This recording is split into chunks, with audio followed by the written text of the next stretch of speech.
discuss and actually justify using atomic structure is electronegativity. We did meet electronegativity last year, but we probably didn't discuss it in a lot of detail. We used electronegativity values, which we could find on a periodic table that was given to us. We could use those electronegativities to work out what type of bond was forming between two atoms. Where if the value was 0 up to about 0.4, we said it was a pure or non-polar covalent bond. If it was 0.5 or bigger, we inferred that it's probably a polar covalent bond. But if it was as high as about 1.6, 1.7, we said it was an ionic bond, that there was the electron transfer. So what is this electronegativity thing that we use, that we're talking about, that we use to work out bond type? So last year it was all about explaining bond type. This year it's all about understanding how why certain atoms have higher or lower electronegativities than their neighbours, or the things they're bonding with. So the definition, basically, this is not a textbook definition, this is my definition, is that it's a relative attraction for bonding electrons. So when I've got atoms involved in chemical bonding, it is how strongly do they pull on the bonding electrons, either from another atom or their own ones. So the valence electrons that are involved in chemical bonding, how strongly does this atom pull on it? If it pulls on it really, really strongly, it's got a higher electronegativity. If it doesn't pull quite as hard, it's a lower value. Fluorine has the highest value of them all. And fluorine would be around about here on our periodic table. The lowest one of them all, I believe, is francium, and that's found down here at the bottom left. We need to be able to use atomic structure to explain why that's the case. Why does francium, with such a large atomic number and therefore such a large nuclear charge, have almost no hold on its valence electron?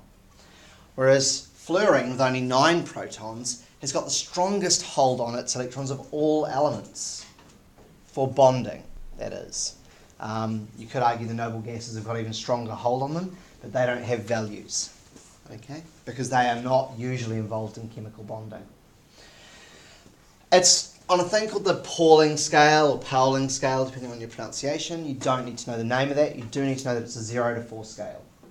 Okay, we say 0 even though no element's got a value of 0, because there could be a difference of 0.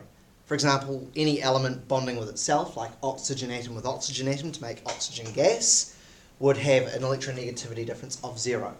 Which is why oxygen is a non-polar molecule, because that's a pure or non-polar bond and it's got a symmetrical electron cloud. We'll get into that in the next part of this unit.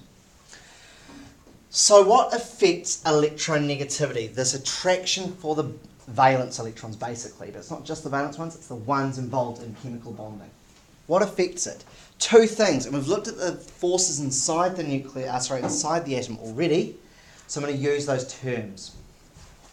We have looked at effective nuclear charge, not just how many protons are there, but actually how effective that is due to the shielding of electrons at a lower energy level. So if you've got a lot of energy levels of electrons, then the effect of that nuclear charge is reduced. Also, not surprisingly, being an electric attraction, the distance between the nucleus and those bonding electrons is pretty important as well. The further away from the nucleus they are, the weaker that attraction will be. So if you've got an atom with a very large radius, then the attraction for those bonding electrons will be a lot weaker because of that distance. And it sort of goes hand in hand. The more shielding, the further away they're going to be. So the two are sort of complementary ideas. So they do go together, but they both need to be discussed in an answer. You have to talk about radius and you have to talk about effective nuclear charge. This can become really important when you're looking at neighbouring atoms like oxygen and fluorine. Okay, because fluorine has the higher effective nuclear charge, 9 protons versus 8. They have the same extent of shielding, so it's the bigger effective nuclear charge. But also the reason that fluorine's is so much bigger than oxygen is that it's got a much smaller radius because of that attraction for all electrons, not just the bonding ones. Okay, so there's a bit more to talk about there. You'll see I've got a nice sort of cartoony type periodic table to show you a couple of ideas. When we're talking about trends, we always have to talk about across a period and down a group. Okay, so your groups are your columns and your periods are your rows. You always have to know whether it's increasing or decreasing. Generally, it's a generalization, which means there might be exceptions to the rule. If you notice exceptions to the rule, if you're looking up online the actual values, you need to be able to justify those exceptions to the rule in terms of atomic structure. So you may need to go to, for example, electron configuration to have a look if something else is going there, but particularly, is there something going on there? Could you look at the atomic radius to help you explain something unexpected? All right. So, electronegativity. How strongly a nucleus, basically, an atom, holds on to the electrons involved in a chemical bond with another atom. Measured on a 0 to 4 scale, fluorine is 4. It's the maximum. Okay, 0 is when you've got two elements bound together that are the same because they have an equal share of those electrons. It is affected by the effective nuclear charge and how far away the bonding occurs from that nucleus, so the radius. There are some trends. No values are given normally for noble gases because they don't usually form chemical bonds with other elements, actually with anything.